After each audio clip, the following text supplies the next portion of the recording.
The halls of the recent Davos Forum were filled with a palpable sense of dread as the world's most powerful financial minds gathered not to celebrate profits, but to debate a haunting historical rhyme.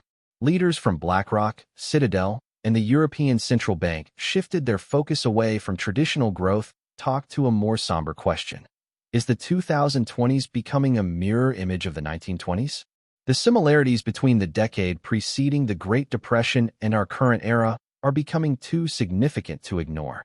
The first striking parallel is the explosion of transformative technology.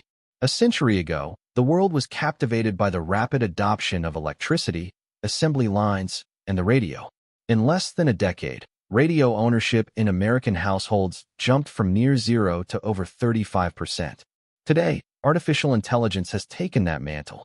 Industry leaders describe AI as the largest infrastructure build-out in human history, with global investments projected to exceed $100 billion by next year. Much like the 1920s, the public is gripped by a feverish belief that we have entered a new era where old economic rules no longer apply. This technological mania is reflected in a surging stock market that mirrors the speculative bubble of a century ago. Before the 1929 crash, economists famously declared that stock prices had reached a permanently high plateau. Today, we see similar sentiments as the S&P 500 climbs consistently and tech giants see their valuations triple in a single year. Investors often claim that this time is different because of the tangible value of AI. Yet history suggests that every major collapse is preceded by the exact same justification. The third red flag is the staggering expansion of debt. The 1920s introduced the world to installment plans, allowing citizens to buy cars and appliances with money they hadn't yet earned. Today, that same phenomenon has returned under the guise of consumer credit and, by now, pay-later schemes. Credit card debt in the United States has surpassed $1 trillion, and a significant portion of the population has zero savings, meaning they could not survive even a single month of unemployment. Finally, the ghost of trade protectionism has reappeared. The late 1920s saw the implementation of aggressive tariffs designed to protect domestic industries, which instead triggered a global trade war and accelerated the Great Depression.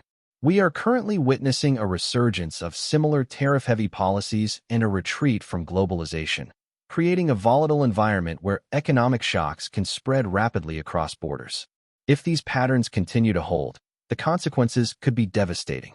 During the Great Depression, the stock market lost 90% of its value. Unemployment hit 25%, and nearly 10,000 banks failed. It took 25 years for the market to return to its previous peak. Today's elite are worried because they see governments spending uncontrollably, with United States federal debt increasing by $1 trillion every 100 days. The takeaway for the average person is a call for sobriety. While the 1920s were defined by a party that ended in a generational crisis, the 2020s do not have to follow the same script if individuals and nations prepare. As AI threatens to displace white-collar roles and market volatility increases, the move towards smart money assets like gold suggests that the most successful survivors will be those who prioritize caution over hype. When the wealthiest people in the world start worrying about a cliff, it is time for everyone else to start looking at the map.